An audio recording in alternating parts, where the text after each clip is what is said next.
Hello, warm greetings to all from India, Delhi. Uh, I would like to share a few thoughts on understanding the communities of practice today, as IACD gets set to launch uh, the communities of practice for developmental disabilities. Uh, yes. Now, what are communities of practice? Communities of practice is a term we use for people who interact regularly to increase their understanding and improve their knowledge about a specific area of work that is of common interest to all the members of the group. Peer-to-peer learning through sharing of information, insights, and experiences is at the heart of communities of practice for learning. This has to build on the momentum set by an important event. It could be a launch event, it could be a conference, but it is something that is related to the subject of interest. Initially, the experts come together to give voluntary services, but often this may be developed over time, supported by adequately resourced body or an institution. Collaborations are crucial for communities of practice, and it helps to have partners in generating knowledge, tools, and innovative practices. Learning continues over time, and it should be the ultimate goal. The transnational collective endeavor always is not easy, but I think with appropriate interactions, with member engagement, we can do a lot of work. Testing, implementing, and improving the interactive approaches is almost also the beginning of communities of practice. All this requires an enabling ecosystem, and experts generally have to act together to produce a lot of learning based on interactions for shared experiences, and open space in terms of contribution and access to knowledge, offering a network is very important. Just to sum it up in a figurative way, the domain, the community, and the practice all have to keep in mind what the learning goal is, subject of shared interest and experience, the community building over time with discussions, activities, and learning to improve practice, which may include investigating key questions, gaps, and developing professional learning. All these must come together to help us reach the learning goals. To develop communities of practice, it's very important to have clear objectives, and members initially are recruited on the basis of expertise and experience. There are collective principles that we need to adhere to when working together.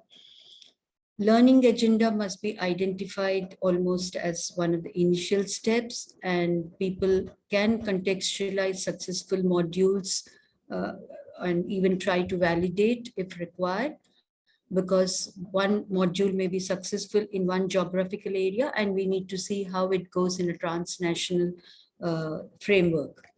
It's important to spell out the work as per objectives initially and have a balanced membership.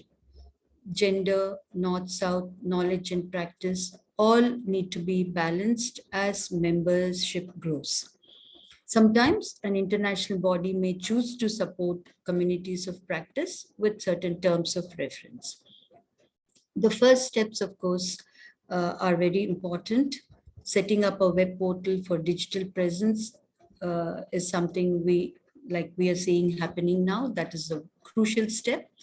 And in the first year, people try to draw lessons through brainstorming sessions, their analysis, reports, and small activities that the facilitating team or the core team can be building up.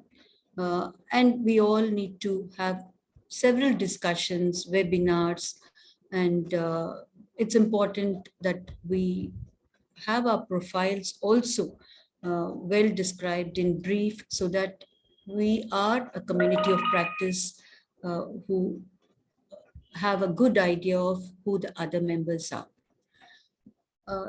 Community of practice is not a teaching platform, and it's not expected to be an expert speak, because here everybody is an expert in different aspects of the subject, and there's much to learn from each other.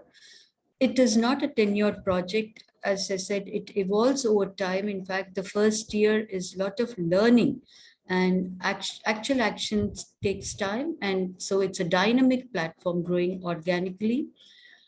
There should be coherent activities that we undertake collectively in terms of community involvement.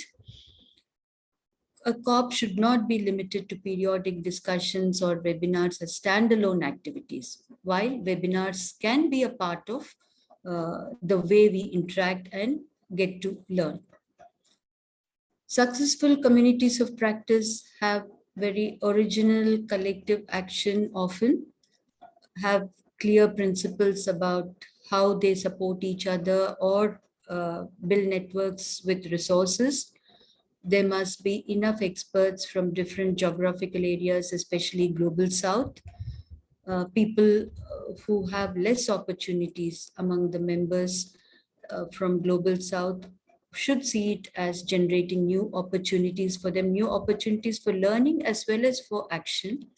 This grows organically with mobilization of members for implementation. It's important to have a capacity to raise resources for activities. This is something each member can also put a thought to while collaborating and co-producing. There is a need to adapt along the way as the membership grows.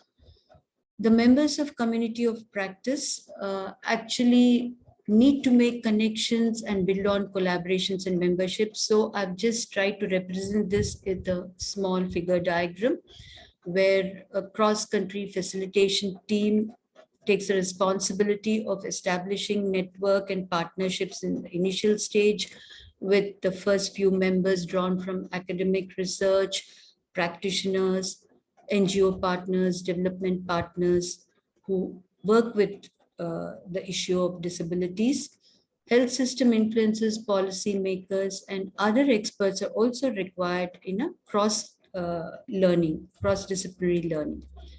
As I said, the technology and resource sharing is very important in this teaching learning process. Shared experiences among members can lead to building up of pilot projects, and digital activities must also be consolidated. It should not be a lot of isolated activities happening over the year, but there should be somebody, a dedicated team, trying to consolidate these activities and build up the interpersonal bonds, sometimes in a hybrid mode, online presence as well as face-to-face events can strengthen these collaborations. There are several communities of practice across the world working on different fields.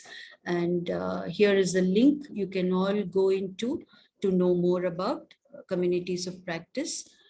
Each community of practice is unique in terms of structure and character. But what is common for all of these is that in some way, all COPs aim to be a platform or the means of learning and exchange of information.